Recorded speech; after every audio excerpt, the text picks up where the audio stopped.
Hello नमस्कार friends, मैं Rohit Singh. You are watching official YouTube channel Battle for SSC for better preparations UP BEd प्रवेश परीक्षा 2021 के लिए जीके का ऑल इंडिया टेस्ट मॉर्निंग में 10 बजे आपको मिल जाता है, जिसमें हम आपसे 10 क्वेश्चन करते हैं। आपको कम से कम 6 क्वेश्चन करेक्ट करना होता है।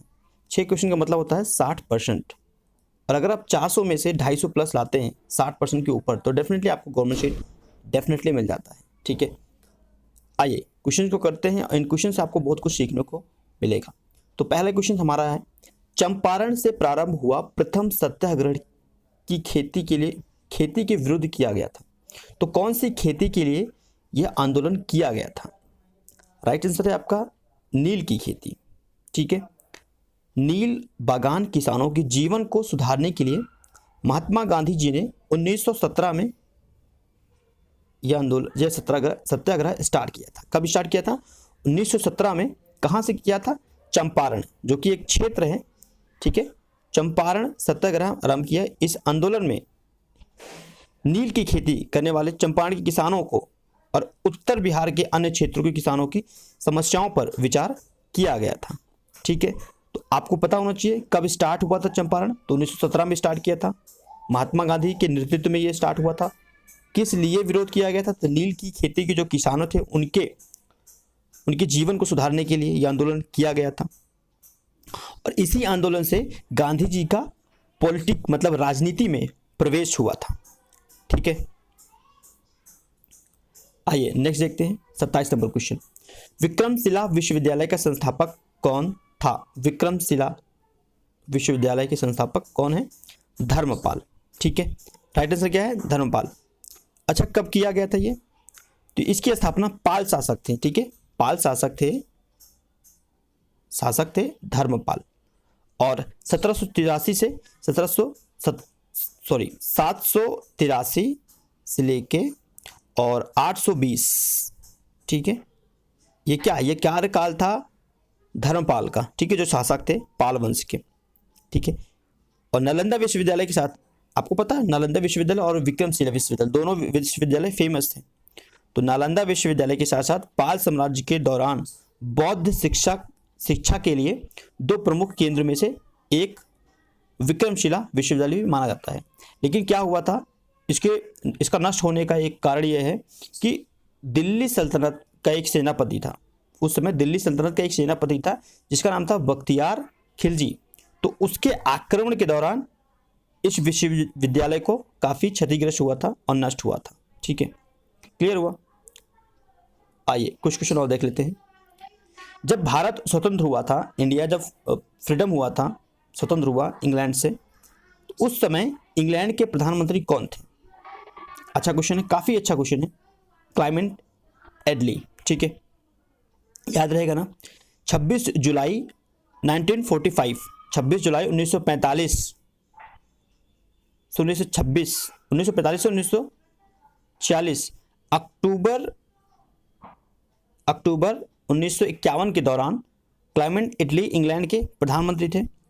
और उन्हीं के शासनकाल के दौरान भारत ने स्वतंत्रता प्राप्त की थी। ठीक है, क्लियर हुआ? और जो भारत और पाकिस्तान का पार्टीशन हुआ था, तो उस समय भी यही इन्होंने नेतृत्व किया था, क्लेमेंट एटली थे। ठीक है, आइए कुछ क्वेश्चन और देख लेते हैं। निम्न में से किसका प्रयोग हल्के लेकिन मजबूत प्लास्टिक बनाने के लिए किया जाता है? हल्के लेकिन मजबूत प्लास्टिक। राइट आंसर क्या है? इसको बोलते हैं पीवीआर, पीवीसी। ठीक है, क्या बोलते हैं? PVC, poly vinyl chloride. ठीक है, पॉली विनाइल क्लोराइड, याद रखेंगे। इसका प्रयोग किया जाता है हल्के लेकिन मजबूत प्लास्टिक बनाने के लिए। समझ में आया? चलिए नेक्स्ट देखते हैं। भारतीय संविधान में कितनी अनुसूची है? इजीएस्ट क्वेश्चन है। कितनी अनुसूची है? तो पहले कितनी थी? 8 स्टार्टिंग में। उसके बाद में इसमें कुछ वर्तमान और संशोधन किया गया, तो और अनुसूचियां बाद जुड़कर टोटल हो गई अब 12। ठीक है, तो राइट आंसर है ऑप्शन 4, 12। ये काफ़ी अच्छा क्वेश्चन है। मार्ले मिंटो सुधार किस वर्ष में पारित हुआ था? मार्ले मिंटो सुधार किस वर्ष में पारित हुआ था? तो भारतीय परिषद 1909 को सामान्यतः ब्रिटिश संसद के द्वारा 1909 में मार्ले मिंटो सुधार के रूप में जाना जाता है। भैया कौन सा? 1909। इसका मतलब ऑप्शन थर्ड आपका करेक्ट है। ठीक है। अच्छा, इसका उद्देश्य क्या था? मार्ले मिंटो जो सुधार था, इसका उद्देश्य क्या था? इसका उद्देश्य था कि भारतीयों को, हम इंडियंस का भागीदारी बढ़ा देना। ठीक है। भारतीय राष्ट्रीय कांग्रेस के जो नरमपंथी थे उनके मांगों को स्वीकार करना और विधान परिषद के अधिकार क्षेत्र में वृद्धि करना, ये सब मार्ले मिंटो सुधार बिल जो था उसमें था। ठीक है। आइए नेक्स्ट क्वेश्चन। शेरशाह सूरी द्वारा बनाया गया ग्रैंड ट्रंक रोड किस क्षेत्र को जोड़ता है? ये क्वेश्चन, एक क्वेश्चन तो यही बन जाता है कि ग्रैंड ट्रंक रोड जो है इसको किसने बनवाया था? तो याद रखेंगे शेरशाह सूरी। एक क्वेश्चन यहाँ से ये बनता है। दूसरा क्वेश्चन यही बन रहा है कि किन क्षेत्रों को ये जोड़ता है? तो ये जोड़ता है लाहौर से पूर्व बंगाल। ठीक है, क्लियर हुआ? यहाँ से दो क्वेश्चन आपके क्लियर होते हैं। आइए नेक्स्ट क्वेश्चन देखते हैं। मर्मिकोलॉजी क्या होता है भाई? मर्मिकोलॉजी का मतलब क्या होता है? किसका अध्ययन को बोलते हैं? इंपॉर्टेंट है, चींटियों के अध्ययन को बोलते हैं मर्मिकोलॉजी। आइए कुछ क्वेश्चन और देखते हैं। निम्नलिखित में से कौन सी गैस का प्रयोग बल्ब में होता है? इंपॉर्टेंट करेंगे, यहाँ से दो क्वेश्चन में सॉल्व करवाने वाला हूँ। पहली चीज तो कौन सा गैस का प्रयोग किया जाता है? सो याद रखेंगे आर्गन गैस का प्रयोग होता है। ठीक है।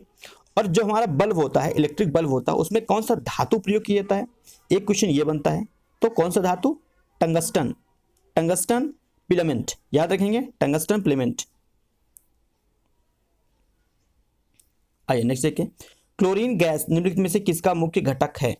क्लोरीन गैस इंपॉर्टेंट है, आशु गैस का घटक है। क्लोरीन गैस जो है वो आशु गैस के घटक है, याद रखेंगे। आइए नेक्स्ट देखते हैं। ये 11 नंबर क्वेश्चन है और इसका जवाब आप लोग देंगे। ठीक है, 10 क्वेश्चन मैं बताता हूँ, एक क्वेश्चन का जवाब आप लोग कमेंट बॉक्स में करेंगे अगर यहाँ तक पहुँच पाए हैं आप। ठीक है। जो अल्जाइमर है, अल्जाइमर शब्द आपने सुना होगा। रोग के कारण मानव शरीर में कौन सा अंग प्रभावित होता है? हृदय प्रभावित होता है, या गुर्दा प्रभावित होता है, या प्रतिरक्षी तंत्र प्रभावित होता है, या फिर हमारा ब्रेन प्रभावित होता है, मस्तिष्क प्रभावित होता है? ठीक है, इसका कमेंट आप लोग करेंगे। क्लियर है? और thank you for watching this video. Channel को सब्सक्राइब कर सकते हैं अगर पहली बार आए हैं, लाइक कर सकते हैं, शेयर कर सकते हैं दोस्तों के साथ, और कमेंट जरूर करना। ठीक है। और आउट ऑफ 10 में से आपका कितना क्वेश्चन सही हुआ ये भी आपको कमेंट करना है। Thank you.